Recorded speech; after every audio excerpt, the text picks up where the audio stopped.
Welcome to Downshift. My name is Matt, and that is the Cadillac Lyriq. And you've seen the best and the rest of this thing, but today we're going to show you every little detail and what makes it special. Let's get into it. We're going to start with what the Lyriq is. This is kind of new. This was the first EV from Cadillac. It's kind of a mid-sized to larger sized luxury EV. It competes against things like the BMW iX, the Mercedes EQE/EQS, the Audi Q8 e-tron, the Genesis GV70 electrified, and the GV60. And then in terms of motors and performance, what's moving this thing? Well, you can get a single motor variant, which is going to give you 340 horsepower and 325 pound-feet of torque.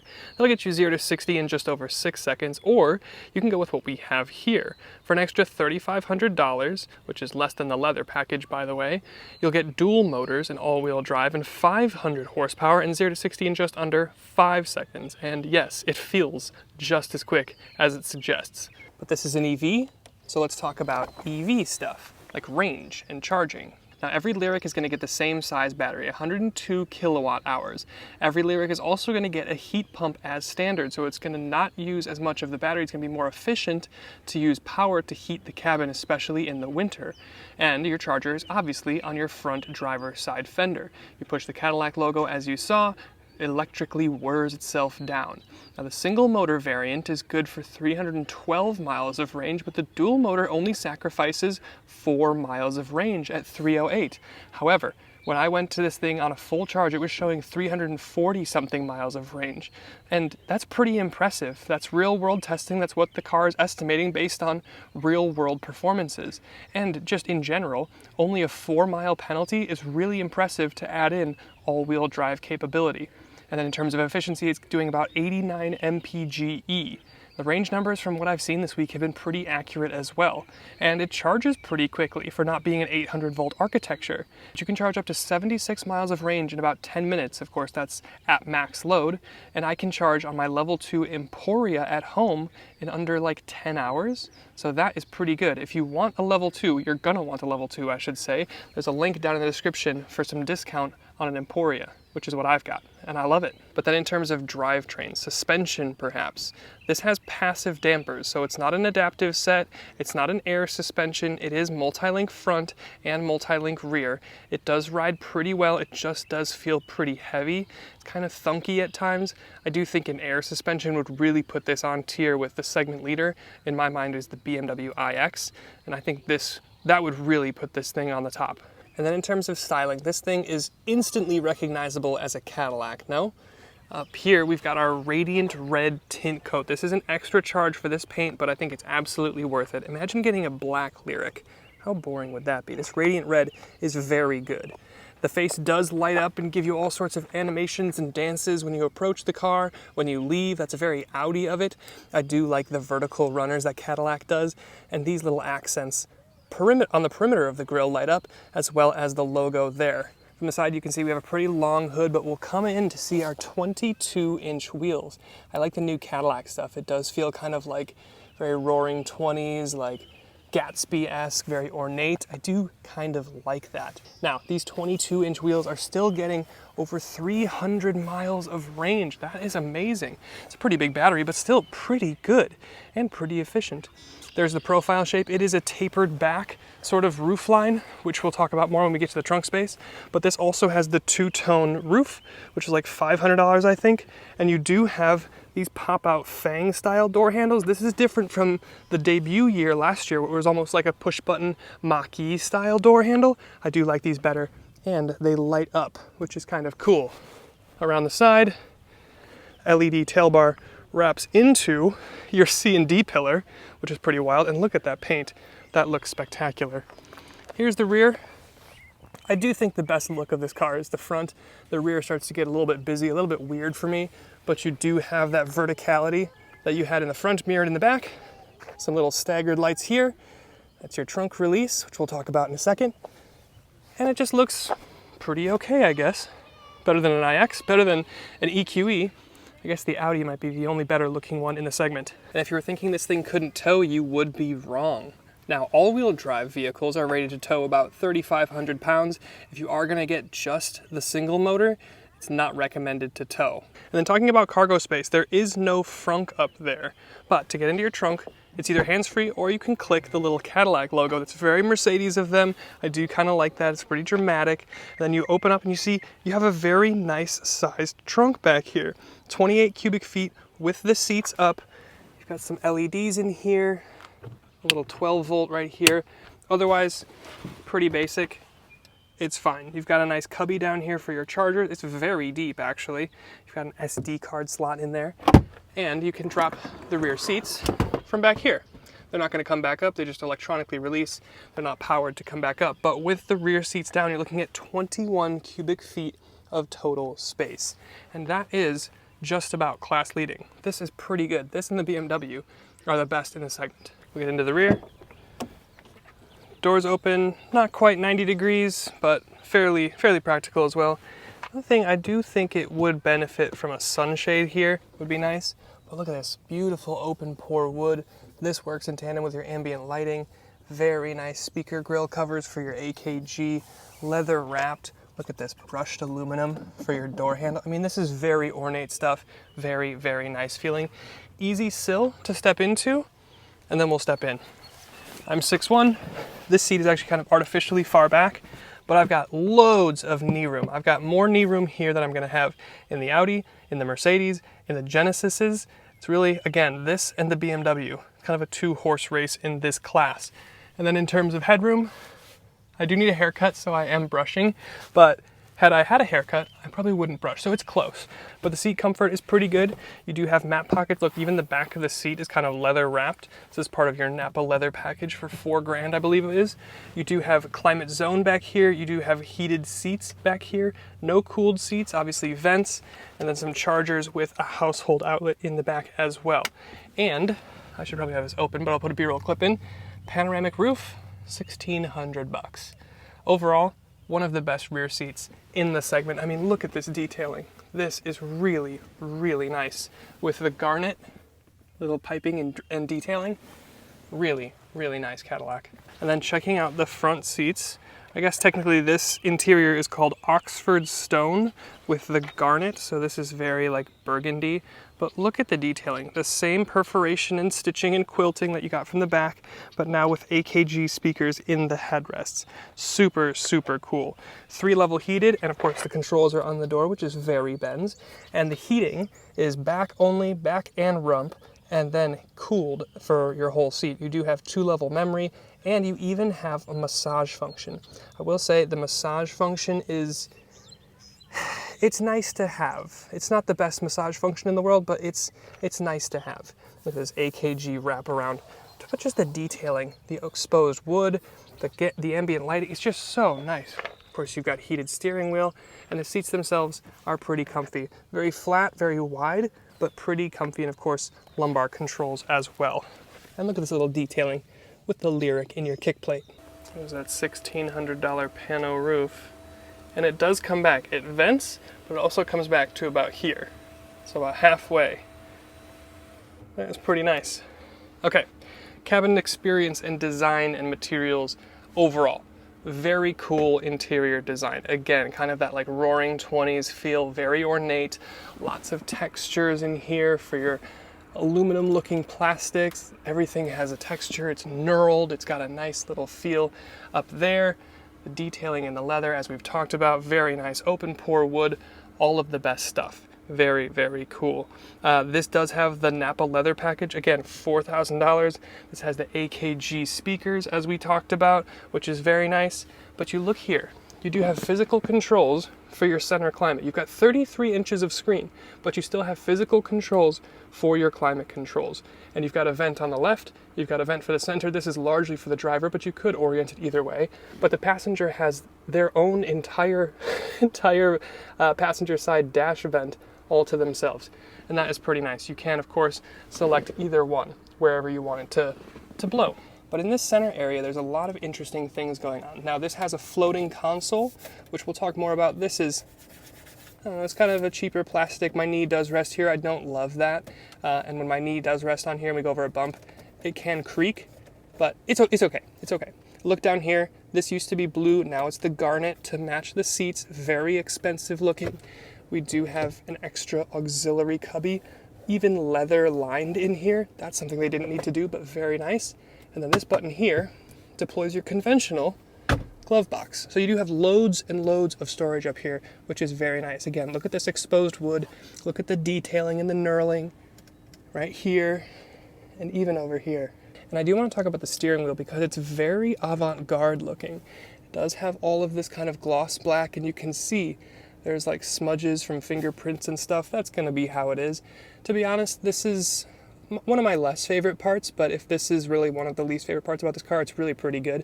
It's just the haptics. They don't give a lot of response, but it's okay, to be honest. The ambient lighting I've mentioned a couple of times, it's two-tone. It's not like a Mercedes where you got multi-tones, but it is two-tone, so you can have an upper and a lower, or an accent and a primary, and it is pretty cool. I do like the ambient lighting here. And then in terms of technology, there's a lot to cover. There's a lot going on here. We'll start with the head-up display, which is not really a head-up display in conventional sense. It's just kind of like 5 or 6 little LED diodes that flash up onto the dash. So if you're getting too close to someone, it'll flash red, or it'll flash amber to let you know that you're leaving your lane, or something like this. It's just little helpful stuff, but it's not going to show you your speed or, you know, turn-by-turn directions or anything like that. But here, you have a 33-inch screen, and it is one cohesive screen. It's got like kind of segmented into 3 different parts, but it's one screen. And it kind of controls here. We'll start from the left. There's a bunch of different views that you can select. This is more conventional gauge cluster, so it shows you time, temp, date, and then also your speed, your percentage of battery or fuel left, and then your range down here, how much energy you're deploying or regenning, and then we've got a more dedicated energy screen, which will show you a little bit in bigger font how much range you have left, what you're actively using or regenning right there, and then your speed is kind of deprioritized off to the right. Then you've got a full screen map view. Now this has Google built in. Very, very nice. We'll talk about that a little bit more over there, but very, very nice responsive graphics. Good job. Assist, very helpful for using Super Cruise, which we'll talk more about later, but very, very nice. And then a clean kind of minimalized screen there. Plus you've got this, which is like trip data, and then your headlight controls, but very, very nice. Then here in your center screen, really snappy, very responsive software. Again, kind of multi-view here for your home screen. Over here you've got things like Apple CarPlay and Android Auto. They are wireless. You can see we have Google built in, we have the Assistant, we have the Play Store. And then over here we do have things like our ambient lighting controls. We've got a bunch of different colors that we can choose from. Custom colors, you've got a main and an accent, and you can set whatever you want. Really, really nice. I do like that. We do have drive modes. We've got 4 different modes. Main one is Tour. This is going to be like your day-to-day catch-all mode. You do have a Sport mode, which is obviously going to sharpen things up a bit, and then a Snow Ice mode, which is going to help with traction management and like setting off in inclement weather. Of course, you've got a custom mode there. And we saw this. This is your glove box deployer, but you also have this button for one-pedal driving, and you can set different levels on it. I don't like one-pedal driving, but that's just me. And you go to your themes here, and you can even add and download themes from your My Cadillac app. So it's like DLC kind of downloadable content. Really, really interesting, but very nice, very responsive system. Throw it into reverse. Excellent 360 cameras, even at sunset. They're kind of like cinematic looking, so very, very good. And you even have a digital rear view mirror. So from a tech perspective, it's easy to use, it all makes sense, and it works really well. Plus I like this vertical wireless charger. It kind of like, it's got little fangs in here to grab your phone. Keeps it nice and snug and charges pretty well too. You've also got USB-C chargers here and down there and all over the place. Very, very nice. But over here, I do want to talk about Super Cruise, because this little button activates possibly the best driver assist suite in the game. Super Cruise is very good. Full hands-free, on the highways when it's, enabled or whatever. It'll change lanes for you. It'll do all sorts of stuff. So this and BMW are probably at the top of the segment, but this might edge it just a bit. And there's a couple little odds and ends that I think are worth covering. Like for one, you walk up to the car and you see on the back of the dash, you have this detailing, and then that logo, that Cadillac logo lights up. So if you approach the car at night, it's going to do its dance with the headlights up front, but it's also going to welcome you with the Cadillac logo right down the center of the car. And then on the inside of your dashboard, you see you've got the Cadillac logo, a little bit of textured detailing, and 3 ducks And there's 3 ducts on the other side too. And if you look closely, the bodies are shaped like the Cadillac logo. And I know some people are still a little hesitant with EVs, but Cadillac says don't worry about it. They're going to give you an 8-year or 100,000-mile battery and electric propulsion warranty. And if that doesn't say peace of mind, I'm not really sure what does. A little radiant red tint coat appreciation clip. Wait till we get to the front here. Oh yeah. That's pretty good. That is a pretty nice red. Okay, last thing we'll talk about is price. And it's the value by like a wide margin. Now prices for a Lyriq starts at $58,600. That's for the tech trim with single motor. If you go up to the sport trim, we're in Sport 3 grade, that's gonna start at $63,000. You add in $3,500 for all-wheel drive, and as tested, we're pretty much maxed out at $83,500. And really the only competitor, true competitor to this is the BMW iX, and that starts at $87,000, so thousands of dollars more than where this thing tops out at. So let's talk about that a little bit more behind the wheel. Lyriq Sport Mode. Oh, it's very fast. Ooh. Okay, I'm gonna go out of sport mode now because aside from what you just saw, there's nothing sporty about this car. It is fast in a straight line. It does the EV thing where it throws you back in your seat, it rattles everything that you brought with you in the cabin, 0 to 60 in like just under 5 seconds. So it's proper quick for everyday usability. The rest of this car is not sporty, which is a little misnomer from the Sport 3 trim that we're in. But, this is important now, that's fine. Because what this thing actually is, especially in tour mode, is a brilliant luxury SUV. It is a great size. It has all of the right leather and piping and stitching and detailing.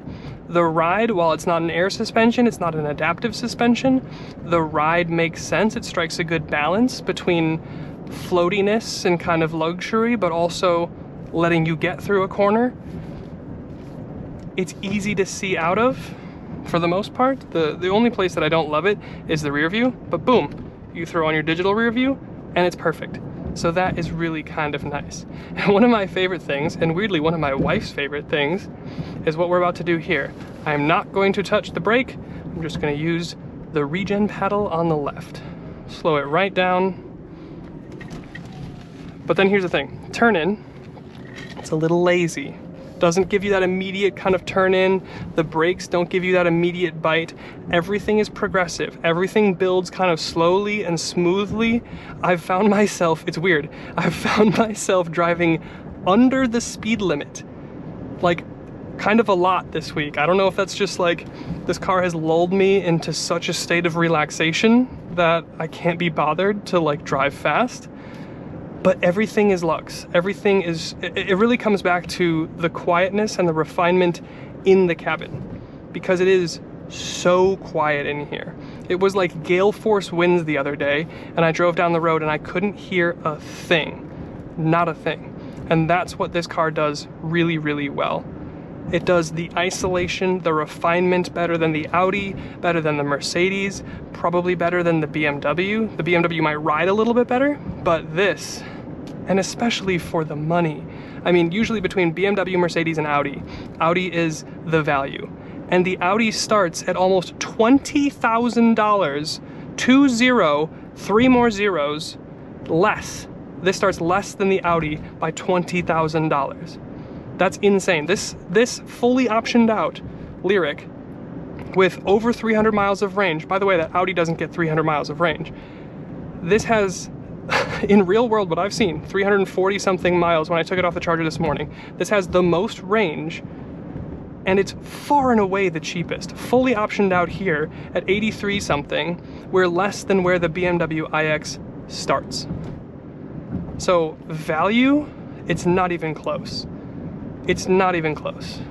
I gotta say, there's little things. There's little ticky-tacky things like, don't love that sound. Don't love that sound. But when you look at the money you're spending and what you're getting with range, with materials, it's really hard to argue with this Lyriq.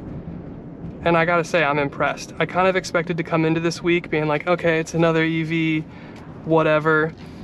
But when you really start to look at the competition, what Cadillac's brought here, it's impressive, man. And then to think that it comes with Super Cruise, the best driver assist suite that I've tested, I gotta give it to him. It's a good car. And while we wait behind this wood chipper, that's probably a good time to end. So thank you to Cadillac for letting us have a go. Thank you to you for watching, and we'll see you in the next one.